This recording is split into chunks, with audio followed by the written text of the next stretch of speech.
నమస్తే సార్. నమస్తే సార్. మా అబ్బాయి రిపోర్ట్స్. మా అబ్బాయిని ఎలాగైనా మీరే కాపాడాలి. నువ్వు లోపలికి వెళ్ళి ఆ సెటప్ రెడీ చేయి.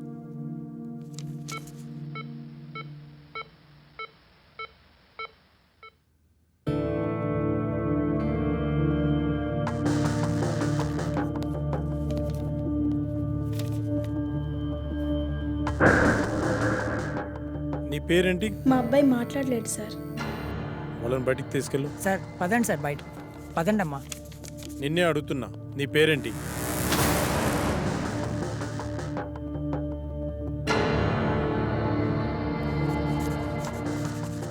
పవన్ కుమార్. ఓకే పవన్, మీ పేరెంట్స్ పేరేంటి? పవన్, నిన్నే అడిగేది, మీ పేరెంట్స్ పేరేంటి?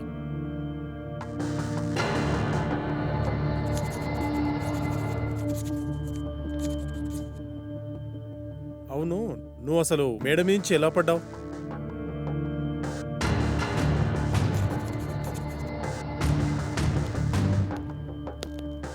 అంత అవసరం ఏమొచ్చింది నీకు?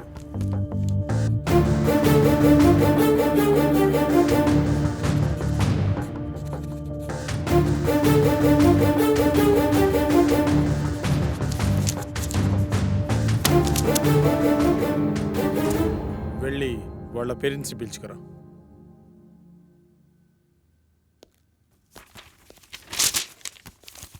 ఏమైంది డాక్టర్? మా అబ్బాయి పరిస్థితి ఏంటి డాక్టర్? కౌన్సిలింగ్ ఇస్తే క్యూర్ అవుతుందా? కౌన్సిలింగ్ ఇవ్వాల్సింది అతనికి కాదు, మీకు. అసలు మీ అబ్బాయికి ఏం జరిగింది అనుకుంటున్నారు? మేడ మీద నుంచి పడ్డాడు డాక్టర్. నిజమేనా? నిజమే డాక్టర్. పడలేదు, దూకాడు ఆత్మహత్య చేసుకోవడానికి. ఆత్మహత్య? వాడికి అంత అవసరం ఏముంది? మీరే కల్పించారు. మీరు ఏం చెప్తున్నారో అర్థం కావట్లేదు డాక్టర్. మీరే. మనం పిల్లలకు అవసరమైనవన్నీ క్షణాల్లో ఇస్తాం, కానీ వాళ్ళ ఆశయాలను మాత్రం అస్సలు అర్థం చేసుకోం. అది కాక వాళ్లను మనం ఎలా చూడాలనుకున్నామో మన ఆశల్ని వాళ్ళ మీద బలవంతంగా రుద్దుతాం. అలాంటప్పుడు పిల్లలు మనకి వాళ్ళ లక్ష్యాలను చెప్పుకోలేక, మీరు చెప్పినట్టు వాళ్ళు ఉండలేక అప్పుడప్పుడు ఇలాంటి చర్యలకు పాల్పడుతుంటారు. బై ద వే, మీ అబ్బాయికి ఇది ఫస్ట్ టైం అనుకుంటున్నారా? కాదు, మూడోసారి. మీ అబ్బాయిని మళ్ళీ బాగు చేసినా ఇలాగే ప్రయత్నిస్తుంటాడు. కాబట్టి ఇతన్ని ఇలాగే వదిలేయడం చాలా మంచిది. లేదు డాక్టర్, నా కొడుకు మళ్ళీ ఆత్మహత్య చేసుకునే అవసరం రాదు.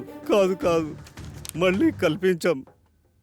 చిన్నప్పుడు వాడికి విమానం ఇష్టమంటే కొనిచ్చాను డాక్టర్. కానీ ఇప్పుడు వాడికి వాడే వచ్చి నానా నేను పైలట్ అవుతాను నాన్న అంటే ఒప్పుకోలేదు డాక్టర్. వాడిని మనిషిని చేసి నాకు ఒక్క అవకాశం ఇవ్వండి డాక్టర్.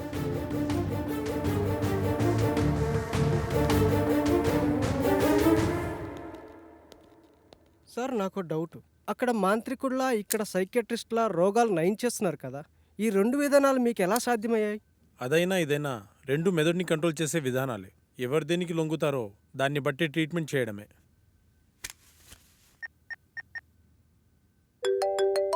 హలో, నమస్తే సార్. శాస్త్రి, మార్నింగ్ బిజీగా ఉండి మాట్లాడడం కుదరలేదు. ఏంటి విషయం? మా ఫ్రెండ్ అమర్ గురించి మీకు ఛాన్సాలు చెప్పాను, గుర్తుందా సార్? అయితే వాడికి విచిత్రమైన ప్రాబ్లం ఉంది, దాని గురించి మీతో మాట్లాడాలి. మీరు అపాయింట్మెంట్ ఇస్తే వచ్చి కలిసి మీతో మాట్లాడతాను. సారీ శాస్త్రి, నాకు అర్జెంట్గా ఫారెన్ వెళ్ళే పని పడింది. 1 వీక్లో వస్తాను, అప్పుడు కలుద్దాం. అప్పటి వరకు కష్టం సార్. ఒకసారి మా వాడి ప్రాబ్లం వింటే మీకే అర్థమవుతుంది. ఐమ్ రియల్లీ సారీ శాస్త్రి, అంత టైం లేదు. ఓ పని చెయ్యి, నువ్వు నాకు అతని పేరు, పుట్టిన తేదీ, సమయం పంపించు, చూసి చెప్తాను. అలాగే సార్, మీకు మెయిల్ చేస్తాను.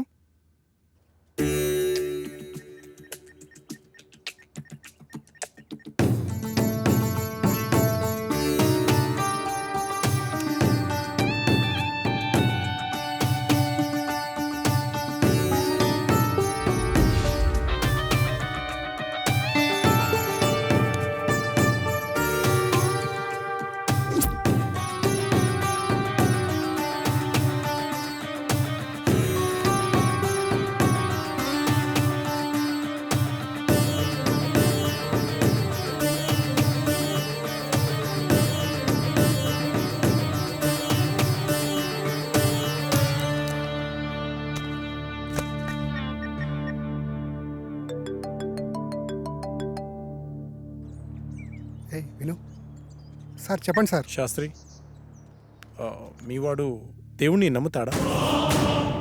నమ్ముతాడు సార్. మరి దయ్యాన్ని?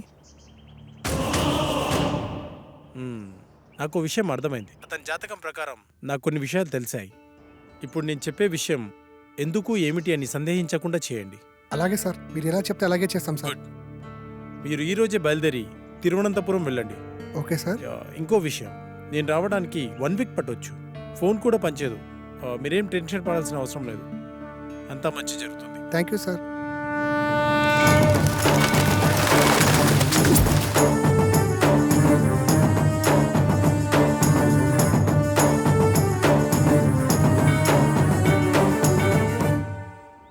ఈ టెంపుల్ చాలా పురాతనమైనదిలా ఉంది. దీని స్పెషల్ ఏంటి శాస్త్రి? మన పూర్వీకులు రాసిన తాళపత్రాలు ఇక్కడ ఉంటాయట. అందులో పాస్ట్, ప్రజెంట్, ఫ్యూచర్ జన్మల గురించి వ్రాసి ఉంటాయట. అందుకే డాక్టర్ మనల్ని ఇక్కడికి వెళ్ళమని ఉండి ఉంటారు. ఇదంతా నీకెలా తెలుసు? గూగుల్ తల్లి ఉంది కదరా, అందులో వెతికా అంతే.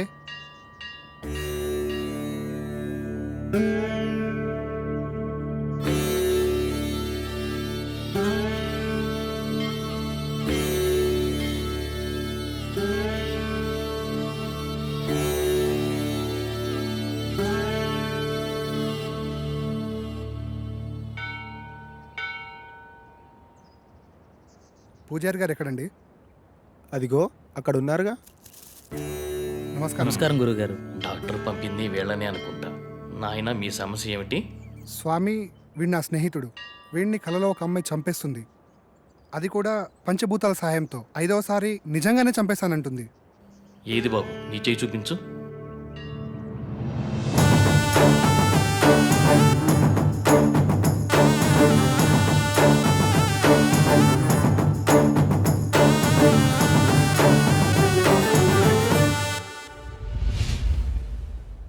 ఒక్క నిమిషం ఇక్కడే ఉండండి.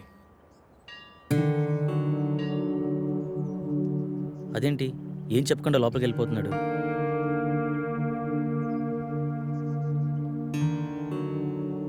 ఇదిగో బాబు, నీకు సంబంధించిన తాళపత్రాలు. భూత, వర్తమాన భవిష్యత్తులు ఇందులో రాసి ఉన్నాయి. ఈ పెట్టేంటి స్వామి? ఈ తాళపత్రాలతో పాటు ఈ పెట్టెను కూడా మీకివ్వమని ఇందులో రాసి ఉంది. ఇది మీకు ఉపయోగపడుతుంది. అవునరా, ఇందులో అదే రాసుంది. మీకు గ్రంథకం చదవడం వచ్చా బాబు? వీడు ఇండియాలో అంతరించిపోతున్న భాషలపై రీసెర్చ్ చేస్తున్నాడు స్వామి. అలా వీడికి అన్ని భాషలు వచ్చు. అలాగా, మంచిది నాయన. మీకు విషయం చెప్పడం మర్చిపోయాను. ఈ పెట్టెను అమావాస్య నాడే తెరవండి. ఇంకో 2 రోజుల్లో అమావాస్య వస్తుంది. ఆ రోజు మీ కార్యక్రమం మొదలు పెట్టండి. అంతా మంచి జరుగుతుంది. శుభ్రం పూజ.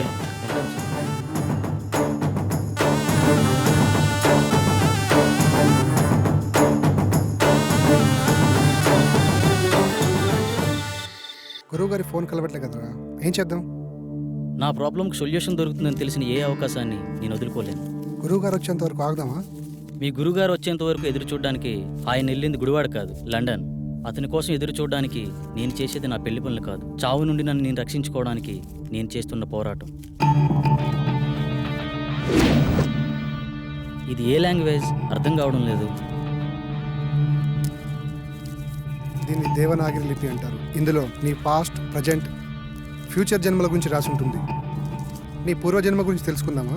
వాటి గురించి ఎందుకురా, ముందు ఈ జన్మ గురించి, నా ప్రాబ్లం గురించి, దానికి సొల్యూషన్ దొరికే ఛాన్స్ ఉందేమో చూడు. ఓకే ఓకే, అవకాశాలు చాలా తక్కువ కనిపిస్తున్నా చిన్నప్పుడే పితృయోగం, విదేశాల్లో విద్య, జన్మతః శ్రీమంతుడని నీ గురించి చాలా క్లారిటీగా రాసింది.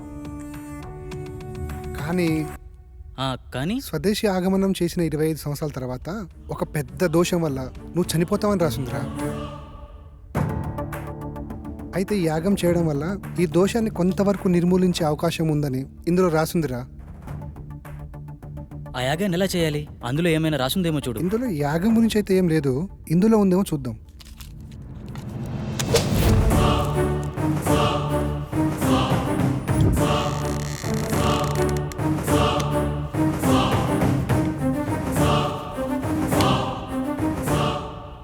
ఎస్, దీంట్లో యాగం ఎలా చేయాలో రాసిందిరా.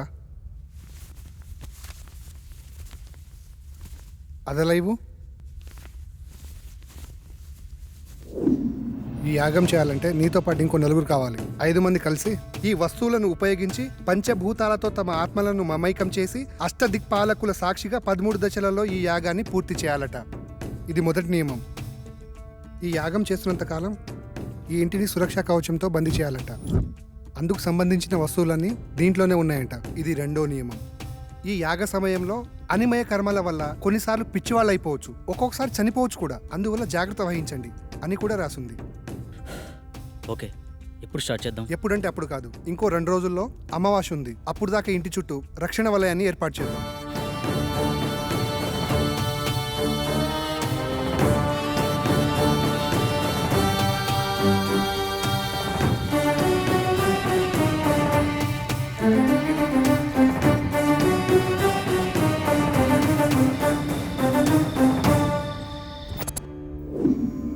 ఇప్పుడు చెప్పు, ఏం చేయాలి? ఈ మొత్తం యాగాన్ని ఎలా పూర్తి చేయాలి?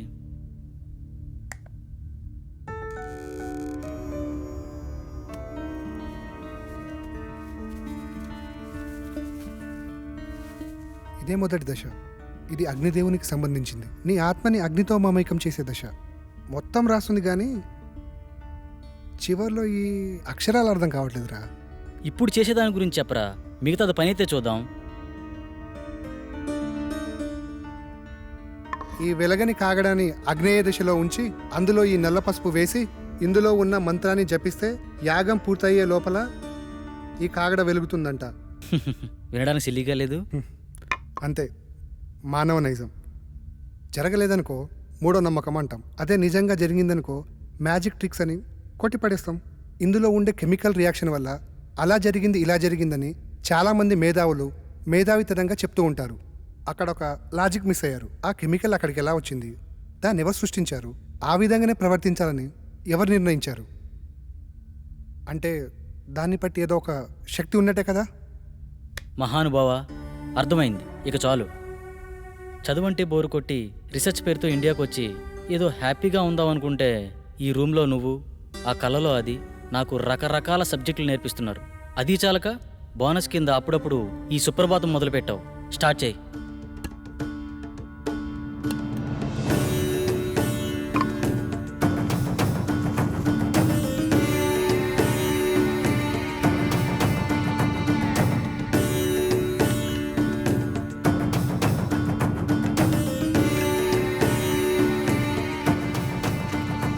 వెలిగించు.